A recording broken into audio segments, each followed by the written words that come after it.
Hello, guys, and welcome back to another episode of the Trafford Trinity. Here with the boys. Evening. Hello. Episode 4. Episode Nice. 4. Look at us. We've made it. Just about. Just What about. about you boys? I'm still reeling from Friday night. I was going to say, if I could survive Friday night, I could survive anything. a wet, rainy night. And windy, yeah. Windy night, Yeah. sorry.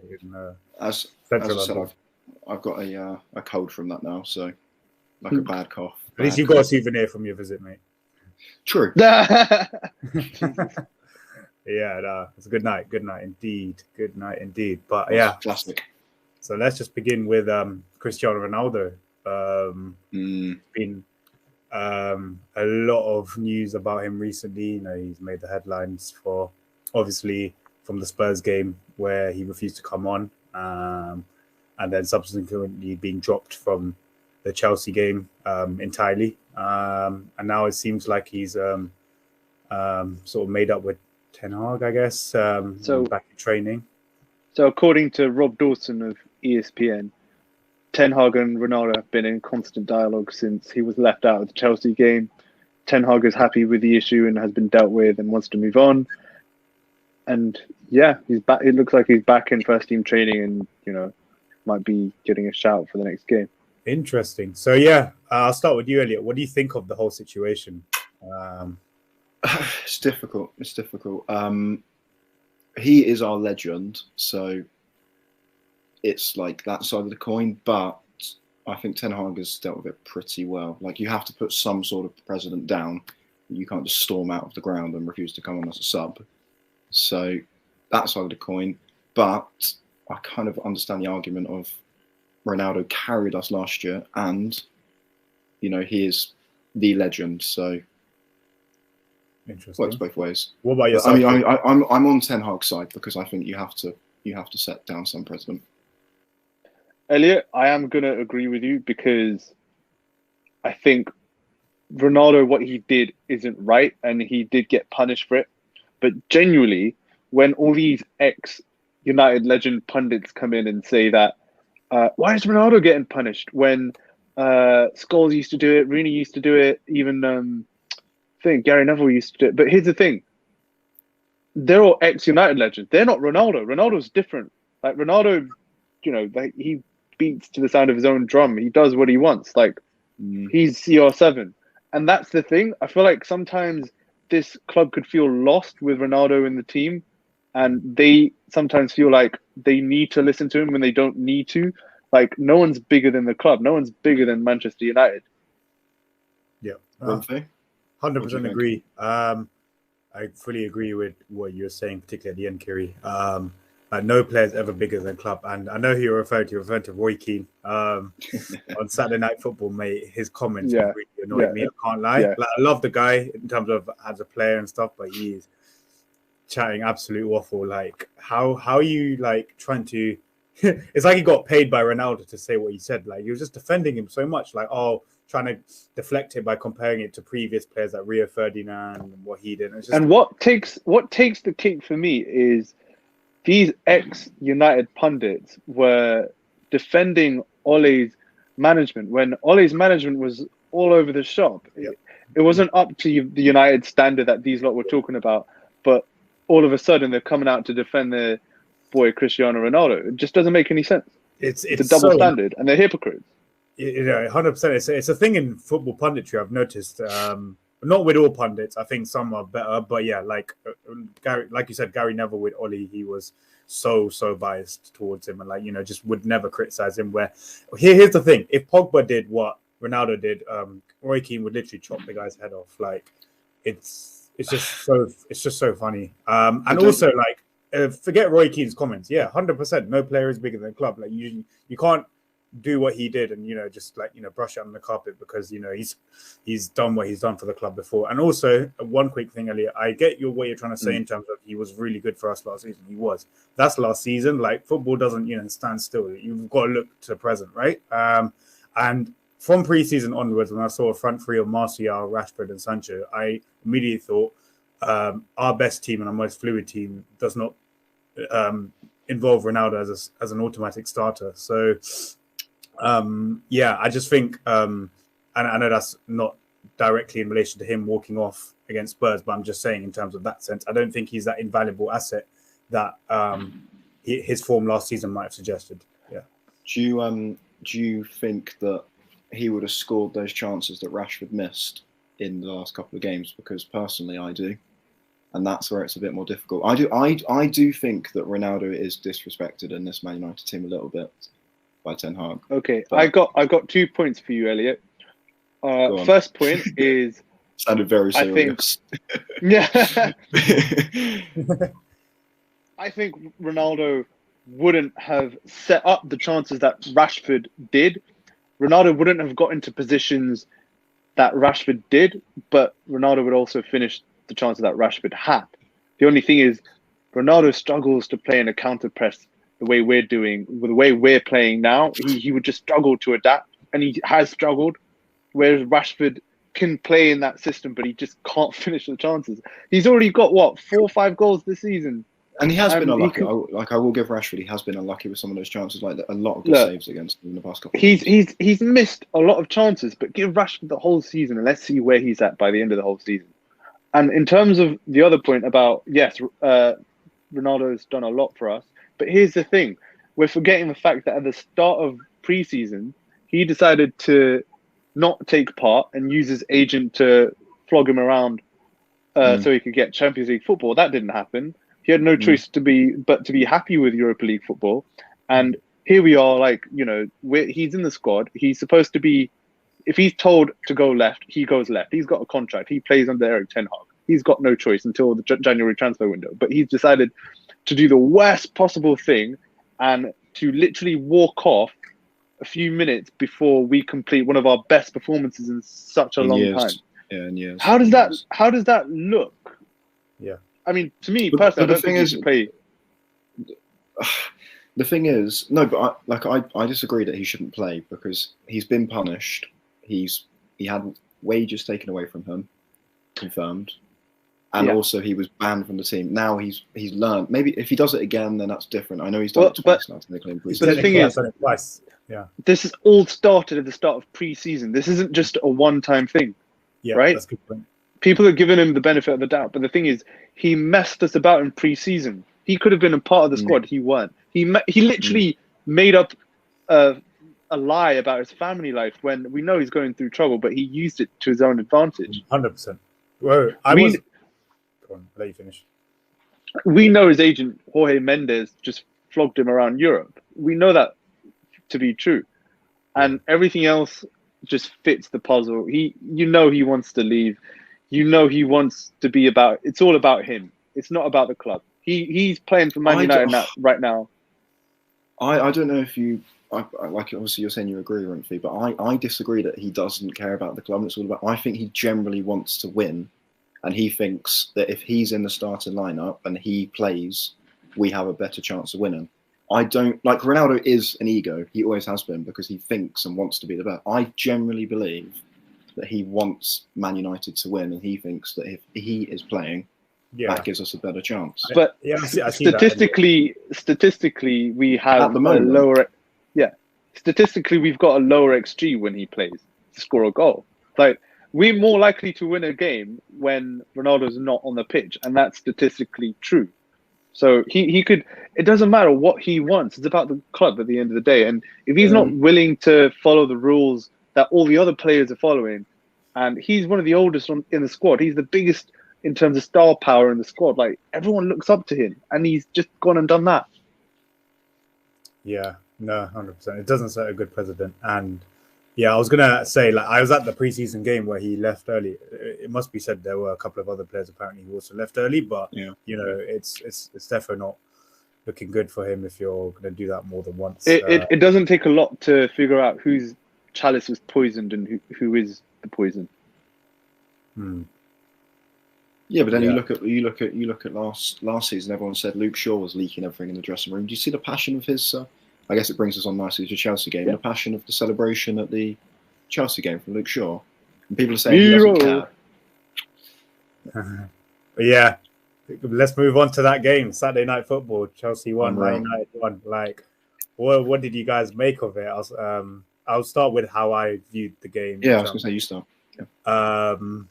I thought we played really well in the first half. I was really pleased with us in the first. I think that's the best half of football we've played at Stamford Bridge in many a year, particularly in the first half. I've noticed away to Chelsea, we don't usually play well, particularly in the first half. So to actually control the game and, dominate, create chances was very impressive. I think the midfield trio worked really well of Casemiro, Eriksen, and Bruno. That's the midfield trio I've always been advocating for. None of this McTominay malarkey. But anyways, moving on. Here we go again. I'll carry on. I thought the team was really good. Of course, you've got to punish Chelsea when you create those chances. And yes, our finishing has to improve. Like, there's no denying that. Like Rashford, even Anthony's chance was a very good chance. Good chance, yeah. Nah, definitely. And I was thinking to myself, we needed to capitalize where we were on top, because once the second half happened, it wasn't just the second half. I mean, the crucial thing was Chelsea making the change to bring Kovacic on because they were outnumbered in midfield, and that fully nullified us and also just the game. And it just turned into such a stalemate in the second half. It was a terrible second half. And then obviously, we had the last 10 minutes. What did you guys make of the last 10 minutes, particularly? Do you guys think it was a penalty? It's a weird one. I think it's soft. Yeah, I've seen them given more these days, but I think traditionally that is such a soft penalty. I think you see hundreds of them every single week. That's what I'm trying to say. You if you give that as a penalty, I feel like you give 50 penalties a game. Yeah, it's so soft. But if you're giving that a penalty, then the penalty in the Arsenal game should have been given. The 100%. One straight after. 100%. Yeah.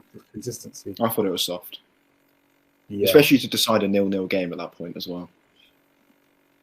Like last couple of minutes. When Jorginho put that penalty, Jorginho's going to score the penalty. So when we know we're 1-0 down after the performance we put in the first half, it's a good pen. Send De Gea the wrong way. I thought it was a good pen. Yeah, but De Gea's terrible at saving penalties. It's so ironic you say that. He is. Let's not talk about De Gea and penalties. The one time he saved a penalty, I was there at West Ham last season for Mark Noble's. I remember. But I feel like I should be there every time he faces a penalty. But anyways, Kiri, what did you make of the game, last 10 minutes, etc.? I thought it really showed we've still got a long way to go, but we've also come a long way from pre-season, where we were 8 consecutive away losses before the season started, and now I think we're unbeaten in like 6 games since the City game, which is quite incredible. And we played big teams as well. Yeah, we've put away Arsenal, we've put away Liverpool, and now we've put away Chelsea. And Arsenal still need to do that against the big teams. So, and in terms of where that game puts us, I believe United have played 9 of the top 11 teams in the Premier League so far, and only 2 of the bottom 9. Yeah. So in terms of the actual season and what's left, we've got a good chunk of points to get coming up. And I think where we finish in the table, I think would really put us like in the first year of Ten Hag project. I think it puts us in a good position. Top 4 would be dream for us, considering where we were, last year. It would be a dream for us, but I think it's very attainable. I think we're a good bet for I agree. I agree. Yeah, Elliot, I know you in particular. You love certain players in Man United this season. Some of our signings, like the Butcher, Casemiro. Speak to me about the last few minutes. Huh? The Butcher, I just love that guy, honestly. Yeah. But yeah, what did you make? I love this season, the passion. Like I know we brushed up about in the first chapter, we were talking about that, but I just love the way the players were out. We've missed something like that for like 10 years, Yeah. Also, just a quick note on Casemiro's celebration. There's a special reason why he did that. Obviously, when he left Madrid, he won everything. So it's a question of why did he want to come to United? And it was more a question of him being bored of winning stuff in Spain and genuinely wanted. Yeah, he literally wanted to come to the UK to find something, like just win something different. And it was more that than a case of United just looking for a new player. But when Madrid, when he plays games away from home for Madrid, there's not a lot of away fans that travel with Madrid to the other games. So when Casemiro scored, he doesn't really get a lot of away support in games. Whereas that game against Chelsea, there's this little box pocket of at Stamford. There's this little pocket of United fans. And when he went to go celebrate with them, it was even that big a moment for him. That's why he had so much emotion. So I thought it was just a nice little thing for him to be able to celebrate with the away fans compared to Real Madrid. And also, have you guys noticed that in those Spanish stadiums and across Europe as well, you don't really have the away section low down? Yeah. Normally, especially if you look at Barcelona Stadium, they're tucked up right in the corner, the away fans, the very top. Yeah. So that's the one good thing about English football. Yeah. But I mean, obviously we've got to touch up on Varane as well, because that was a big blow for us and France. So, yeah, it doesn't look good, man. Is there an update on when he's back? I think 4 weeks, so he could be around for the World Cup, but he's definitely not going to be around for our next few games. That's such a shame, man. He was really on point. Him and the Butcher, yeah. Trust me, that's such a shame. But it was a very sweet ending to an interesting game, I'd say. I feel like we haven't scored many Fergie time equalizers or winners recently. I feel like that was it just felt like a throwback to the good old days, right? That was beautiful. Yeah, we deserve something though from the game. Sorry, Kiri. We deserve something from the game because we with the bet too. It feels like we can close out games now, which we wouldn't really feel with Ole. Now it just feels like if we can close out games having a lead, that would be amazing. Even though we didn't lead here, but it just feels like we're less nervous in the last 10 minutes. Yeah, I know what you mean. 100%. To add to your point, for example, the Liverpool game, the Monday night game where we won 2-1, we're 2-0 up, coasting, Salah scores. If that's any other season, I'd really be panicking in terms of a Liverpool onslaught might be on. They didn't have a single chance after that, I remember. So, I fully agree with your point. The games we've won, we've done really well. Even the Arsenal game, just closing it out, and that's a really good point. And in terms of where Erik ten Hag's at, even though we got mullered by City 6-3, I think it wasn't a case of us being so bad. I think it was just a case of us just being shocked by the fact that City was so good. We were more in shock in the first half, and I think it's not a reflection on our season though, because they do that to everybody. So, but I think the more we play City in the coming season, I think the more we'll get better. Yeah, 100%.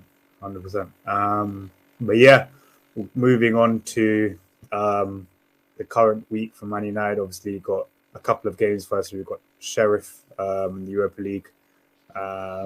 And then West Ham on Sunday. What are you guys thinking? I'm confident of getting 2 good results. I'll start with you, Elliot. Yeah, I mean, Sheriff game, we need to win that to stay in contention to win the group. I don't see any problem beating them. And their manager just resigned 2 days ago. So they're in a bit of disarray, so I don't see any problem with that game. Unless it's one of those games where we have 40 shots on target and don't score, But and the West Ham game, they're in a bit of better form, but so are we. So home against West Ham, we should win. Agreed. Should win. Also, I just saw where Sheriff are in the table. They're 3 points clear in the Moldovan league. So it's a bit weird to sack your manager. After he wasn't sacked. He just resigned. Resigned. I didn't see. Okay. Yeah, I didn't see. So apparently the club came out in a statement and said after Sunday's match with FC Petrocub, the Croatian manager took the blame for the defeat, saying it seems that the players were thinking about the match in Manchester. That's why they didn't have any concentration. This is my mistake. I don't know. Odd. Just odd. Interesting. Go on, Rumphy. What do you think week ahead? Yeah, I think it's on paper at least a week where we should fully capitalize and get 2 wins. Like, I don't see why not. We're obviously in good form. I know he's going to make changes for the Sheriff game, which is fine. Like, got to freshen it up, bring other players in. But yeah, we should have enough even with a changed team for Sheriff. And for the West Ham game, it's an interesting one. Like you said, West Ham are in very good form. I feel like if the game was at London Stadium, I'd be a bit more worried. But at home against West Ham, I feel confident that should win. Yeah, we should. It would be interesting though, obviously playing against more of a low block at home. Like pretty much all our home successes this season have been against the big teams, right? Yeah. That said, though, I guess to counteract that point, I guess you could say, well, Tottenham played a low block last week, even though they're a big club, and look how well we put them away. So, yeah, no, I'm confident. I'm confident for both games. As well. Here's the thing. So, with Ronaldo, as we've already mentioned before, being back potentially, and at least on good terms with Ten Hag and in training, would you throw him in for any of the 2 games this week? I can see a big yeah. I would. I don't see why you wouldn't. Especially the Thursday night game. I definitely would start him and just see how he reacts. Yeah. Because there's a lot of controversy. If he comes and scores a goal, I think it'll put some pressure off Ten Hag mostly, because obviously he's under pressure with all the Ronaldo fans, so it's difficult. But Kiri? What about you, Kiri? I would. I'm going to go left field here, and I'm going to say Rashford hasn't been in great form. And I think I don't know if this just sounds very masochism-y, but I think he just needs to play more minutes and you need to score goals, mate. Like, you need to put your chances away. So you're going to play these little games and get your form back. And I think that's what I would do before the West Ham game. Interesting. It's a good one. I can't lie. I'll probably lean more with Elliot here in terms of, for this game alone, I think it's worth giving him a chance back in the team. I mean, if he's made up with Ten Hag particularly, then I think also I just realised we're not sitting top of our table at the moment. No, that's what I mean. That's why we have to win it. Yeah, and not to mention Europa League's going to get probably tougher after.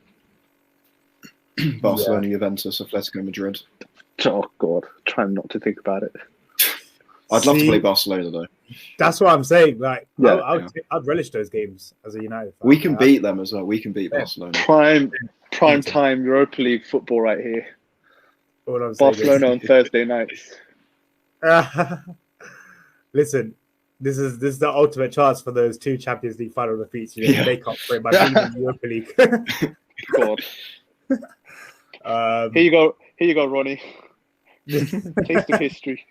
But I guess so. For the Sheriff game, would you guys make what changes would you guys make? Obviously, me and Elliot think Ronaldo should be back, and anyone else you really want to see feature in particular? I can't lie. I'd really Fred. Yeah, I'd give Maguire a go. Ooh, only because Martinez can't play every game. No. Yeah, no, he can't. I get what you mean. He shouldn't play on Thursday, in my opinion. And also, let Maguire fight for his England minutes, because at this point, I don't even know if he's going to be starting the World Cup. No. Southgate's in love with him. They have a contract where he's going to play every single time, even if he's on the reserves. No, he's got his nudes in the bank. Let's see. Yeah, exactly. Fairs. Yeah, how about yourself, anyone else? I think you said Fred, right? Yeah, I put Fred back in. Do you know what? Now I sort of think of it, is Maguire? I'm just trying to look if Maguire's was on the bench for the Chelsea game. No, he wasn't. So is he fit? I don't know. He is fit. He's been in training. No. He's just getting violated. I'd put Malacia back in to try and keep him a bit more consistent, because he hasn't played for a while. Because Luke Shaw's been really, really good. So yeah, that's a fair point. I think. Also, Alanga's a youngster that needs minutes. He genuinely he could be really useful in the Ten Hag system, because he's got the energy to help with the press. Yeah, I'd agree with the press thing. I just still think on the board that guy. I mean, he's Honestly, young. he's an up and coming. He's a little decent winger when he's in form, but just guy is low on confidence. He's young. He hasn't played games. Yeah, I wouldn't write him off completely like that, but I do want to see more from him, I guess. But Don't forget, we've got Garnacho who hasn't played a lot. Garnacho. You know, I saw him in the preseason game against Rayo Vallecano this summer. He was so good. He was the best player on the pitch. Like, it would actually be nice to see, players like him, even Zidane. Yeah. Zidane Iqbal. He deserves a chance. Okay, we can't play the whole academy, Elliot. Come on. Can't win anything with kids say. But so hopefully a good week for Man United. But I guess there were obviously a few other interesting points to take away from the Premier League this weekend, notably Liverpool's result against Nottingham Forest. What did you guys make of that? I'll start with you, Elliot. I mean, obviously we all bloody loved it, but shocking Liverpool side. Shocking Liverpool. Yeah, so like Forest have been dreadful this season. Like dreadful. They really have. So, but I mean, like, Liverpool are missing a lot of players. I'll give them that. Especially Diaz. But it was fun to watch as a Man United fan. That's for sure. Yeah, very sad. But I don't know. I don't know if Klopp is under any pressure at all. But obviously, the league's gone for them now. So. I think since Mane's left, Liverpool haven't been the same. They just look so disjointed, especially with defence, man. They just walk through them. Shocking. You know what's funny? I feel like the Liverpool tax really exists because if this was Man United's defenders, like for example Maguire defending the way Van Dijk has this season, or like Trent, or like for example Dalot, massacred, massacred, destroyed by the media. I feel like there's been so little talk about Salah, Van Dijk, Trent, all of whom have been woeful this season, particularly for their high standards. I mean, it's just funny. Just a message to all you Liverpool fans: go out there and make your TikToks and absolutely hammer them. Otherwise, that's it.